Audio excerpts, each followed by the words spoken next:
मगर हिंदू मज़हब में जो लिबर्टी है बेटा, जो फ्रीडम है, वो इस्लाम में नहीं है। और या मुझ पर एतबार कीजिए, रिकॉर्डिंग हो रही है।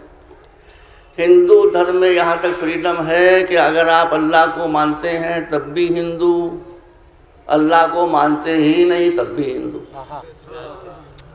अगर अल्लाह को आप एक मानते हैं तब भी आपके धर्म पर कोई असर नहीं पड़ेगा, और 2 करोड़ मानते हैं तब भी आपके धर्म पर कोई असर नहीं पड़ेगा। अल्लाह के लिए जिस्म हाथ पैरों के आप कायल हैं तब भी आप हिंदू हैं। एक हिंदू भाई मैं बैठे हैं प्यारी लाल यहाँ पर। और अगर आप निराकार मानते हैं कि कुछ नहीं है तब भी आप हिंदू रहेंगे। ये बहुत ज़बरदस्त फ्रीडम है।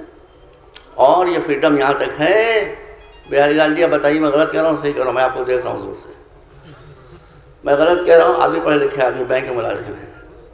फ्रीडम यहाँ तक है, बहुत अच्छी बात है कि अगर आप अल्लाह को समझ कर अच्छी तरह से विद आर्गूमेंट्स नहीं मानते हैं तब भी आप ऋषि भी हो सकते हैं, मुनि भी हो सकते हैं, स्वामी भी हो सकते हैं।